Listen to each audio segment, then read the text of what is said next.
The Energy Bus. 10 Rules to Fuel Your Life, Work, and Team with Positive Energy by John Gordon is a fable that challenges you to rise above negativity to create the success you want. It also invites you to pull back and look at how you see problems and the opportunities for a positive response that they offer. Organizational leaders can leverage this book to start overcoming disengagement at work and improving company culture. We will take you through the fable's metaphor of a bus ride to deliver Gordon's 10 rules. George, a manager for the NRG light bulb company, is our main character. George is having trouble everywhere, at home with his wife, at work with his boss, and the team he manages. George is negative and miserable, on the brink of losing his marriage and his job. The story begins Monday morning, 2 weeks before the launch of the NRG 2000, a new light bulb, and George and his dysfunctional team are tasked with bringing this new product to market. George has an important meeting for which he cannot be late. Alas, his car has a flat tire, and his spare tire is deflated too. His wife can't drive him, so George must take the bus. Bus number 11 pulls up to the neighborhood bus stop. George steps aboard and meets Joy. Joy tells George her mission is to energize everyone who comes on her bus, and calls her ride the Energy Bus. As George complains about his flat tire, Joy says every problem contains a gift for you, and you can choose to see it as a curse or a gift. George, not surprisingly, sees no gift at first, nor does he later that night after learning he won't have his car for 2 whole weeks. George sees Joy again on Wednesday. He notices a sign Joy has posted that reads, 10 rules for the ride of your life. All of her passengers learn the rules, she says. Initially, George resists. He eventually agrees to listen and receives the first rule. Rule number 1, you're the driver of your bus. This is the most important rule because if you don't take responsibility for your life and control of your bus, you can't take it where you want to go. If you're not the driver, you will be at the whim of others' travel plans. The next day, Joy talks to him about energy. There is an energy to thought, and when you identify what you desire and write down your vision, you begin the process of mobilizing the energy to create the life you want.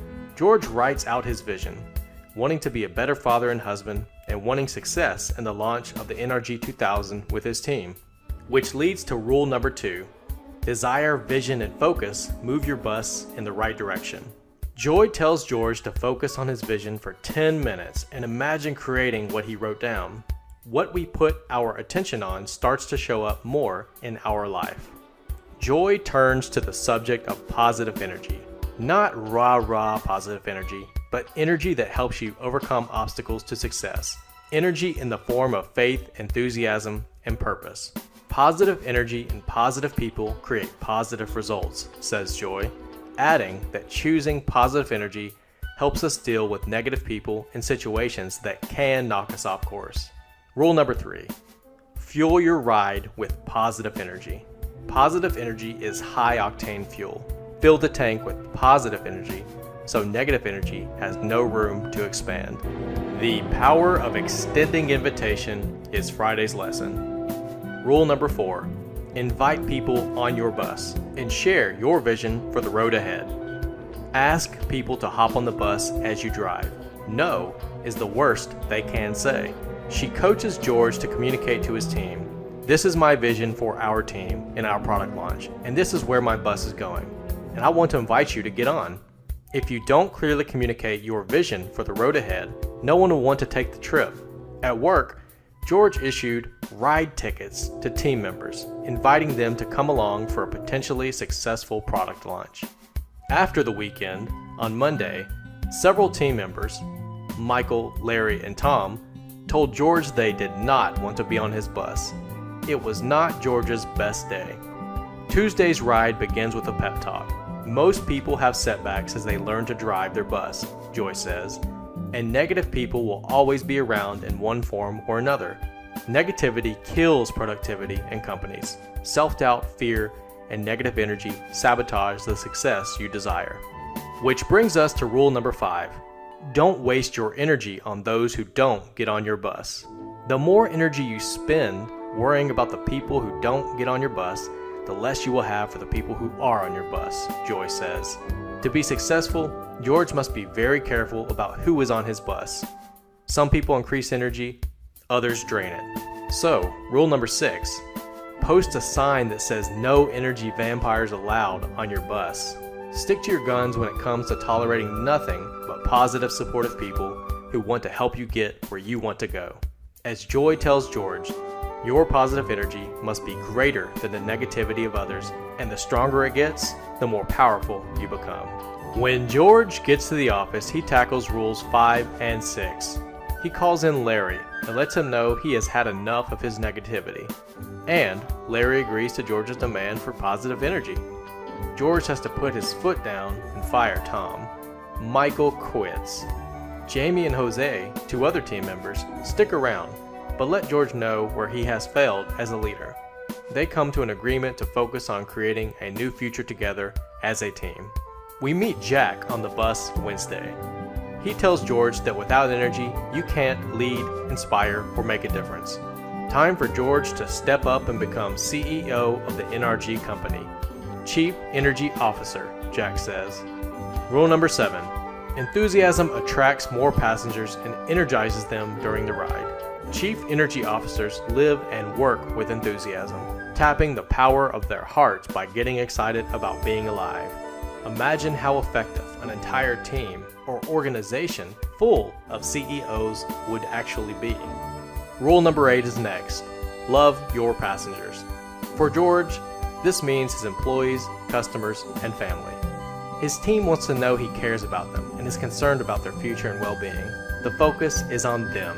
With the love you give, they will work hard, be loyal, and surprise him with initiative. Later that day, Michael, who had quit, comes back after hearing George's bus is cruising and asks for another chance. The next morning, Thursday, the day before the biggest presentation of his life, George misses the energy bus. He had stayed up late into the night working with his team, though he had never imagined such unity and spirit possible from his team. Once at the office, he received a letter from Joy with rule number 9, drive with purpose. Purpose, she writes, is the fuel for the journey through life, and with it, boredom can't touch you. With purpose, you find excitement in the mundane and passion in the ordinary. The day of the big presentation arrives. George's life is improving and thriving. Because Friday was his final day on the energy bus, George thanks all the passengers for their support over the past 2 weeks.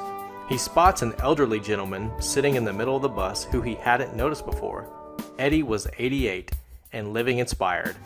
He shares his secret. The goal in life is to live young, have fun, and arrive at your final destination as late as possible, with a smile on your face. Which explains rule number 10. Have fun and enjoy the ride. Joy, who has by now changed George's life, continues. Too many people think they are going to live forever, spending time accumulating wealth, possessions, and power, only to leave it all when their bus ride is over. Don't compare the success of your bus to other buses. Just enjoy your ride. The presentation was one of the best product launches NRG executives had ever seen.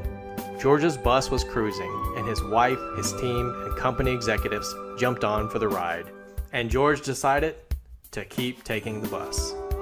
This has been our review of The Energy Bus by John Gordon.